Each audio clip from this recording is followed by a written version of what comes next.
Olá, seja bem-vindo à nossa aula 6. Nessa aula nós vamos tratar sobre transparência e controle social e dando continuidade ao nosso estudo sobre a gestão pública municipal, a gente chega num dos pilares mais importantes, né, na administração contemporânea, que é justamente a transparência e o controle social.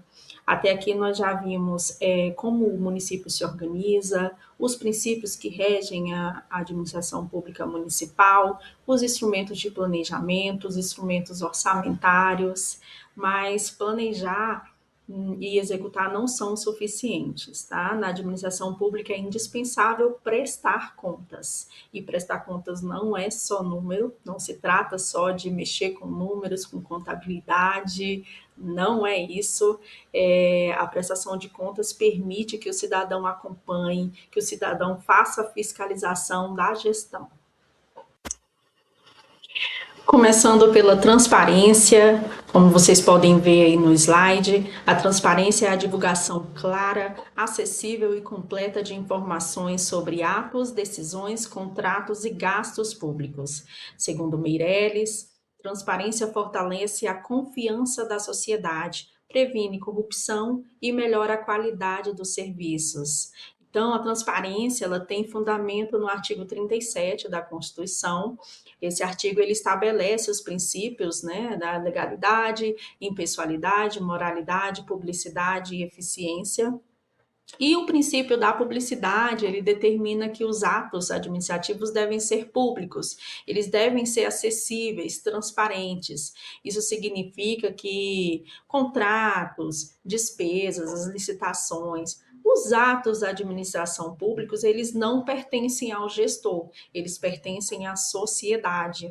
E a transparência, ela não é um favor político, né? Ela é um dever que o gestor deve cumprir, né? A publicidade, ela garante algo essencial, ela garante que o cidadão possa exercer o seu controle democrático, ela não é um requisito formal, um mero requisito formal. Ela, além disso, ela dá condições para uma validade, né, e a eficácia do ato administrativo. Um ato que é praticado sem cumprir, né, o requisito da publicidade, ele pode ser questionado, né, ele pode se tornar ilegítimo. Por isso, a importância de observar esses princípios. Os exemplos práticos, como vocês podem ver, são os portais de transparências municipais. Nesses portais, os contratos, as licitações, nós podemos encontrar também os relatórios de execução orçamentária, todos os atos da administração, eles são disponibilizados para o cidadão poder saber como que estão sendo empregados os recursos, né, os recursos do que são arrecadados. Por isso, é tão importante observar esse princípio. E esse dever, né, de transparência dos atos, ele foi fortalecido pela lei conhecida como Lei de Acesso à Informação, que é a Lei 12.527 do ano de 2011. Essa lei veio para regulamentar o direito constitucional que o cidadão tem de obter informações públicas, né? Ela estabelece que qualquer pessoa pode solicitar as informações à administração pública sem a necessidade de justificar o pedido. E a administração ela tem que obedecer os prazos legais definidos por essa lei e ela só pode negar o acesso em determinados casos que a lei também prevê. Salvo isso, ela não pode negar e essas informações que normalmente são negadas é por motivo de segurança nacional. Então, mas essa é a exceção. A regra é o acesso à informação pública.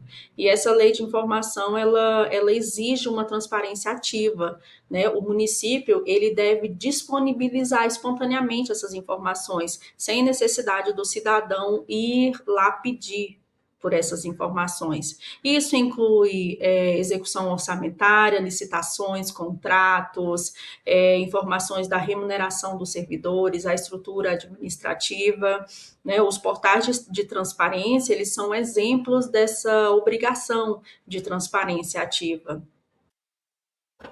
Essa lei de acesso à informação, ela representa um avanço, né, no modelo de administração pública atual. Ela veio para possibilitar o controle social. Dessa forma, o cidadão pode ter acesso às informações e fazer o seu papel ali de fiscalização. Então, se a transparência ela vem com um dever de informar o cidadão, o controle social é um direito, né? Um direito de fiscalizar. Ele ocorre quando o cidadão participa mais ativamente e acompanha as políticas públicas, né? E isso se dá por meio de conselhos, os conselhos municipais, as audiências públicas, as denúncias e as sugestões via canais digitais ou pela própria ouvidoria, que nós temos as ouvidorias e o cidadão pode ir lá presencialmente também, né? E os conselhos também, vou dar um exemplo de conselhos municipais. Nós temos o Conselho Municipal de Saúde, o de Educação, de Assistência Social. Esses conselhos, eles são compostos por representantes, tanto do poder público, né, que fazem parte da gestão, quanto da sociedade civil. E aí eles acompanham como os recursos estão sendo aplicados, eles fazem discussões sobre as prioridades, eles atuam também fiscalizando os serviços. Muitas vezes nós vemos os representantes do Conselho do Conselho Municipal de Saúde indo aos hospitais, indo aos postos de saúde para fiscalizar, né? E eles têm esse direito, né? Faz parte do controle social fazer esse tipo de serviço. E é um serviço muito bom para a sociedade, porque ali garante que o serviço esteja sendo executado, que o serviço esteja sendo entregue para a população, né? O controle social, ele também pode ser observado nas audiências públicas, quando vai discutir os instrumentos orçamentários, né? E a participação popular no plano plurianual. Isso tudo conta como controle social. Quando você se manifesta fazendo uma denúncia à ouvidoria do município, você também tá garantindo esse direito. Para a de Pietro, o controle social amplia a legitimidade na administração, porque aproxima o Estado da sociedade. Ou quando o cidadão participa, né, a política tende a ser mais eficiente, porque a política pública passa a ser elaborada para atender aquela demanda, né? Quando o cidadão opina, quando o cidadão vai lá cobrar, o gestor ele tem a oportunidade de observar a necessidade real, né, da população.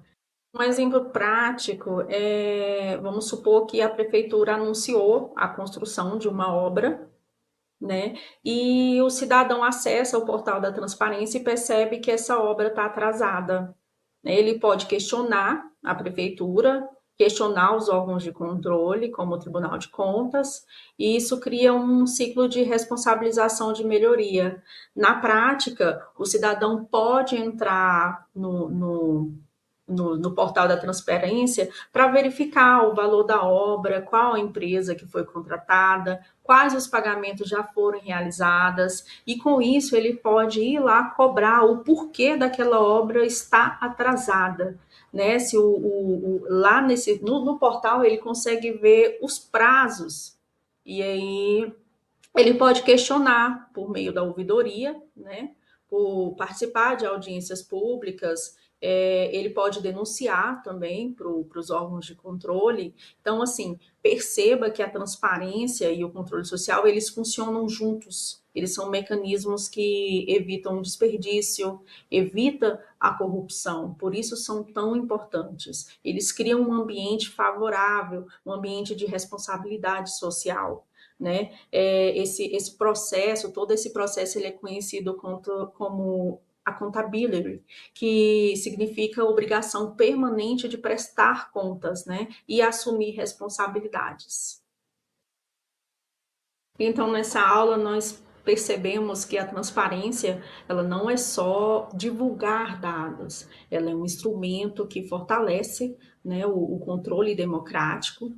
E a lei de acesso à informação, ela ampliou os mecanismos dessa fiscalização e trouxe esse controle para a população, para a sociedade participar ativamente, né, das políticas públicas. Na próxima aula, nós vamos entrar num novo assunto, nós vamos discutir a inovação e o governo digital como caminhos para a modernização da gestão pública municipal.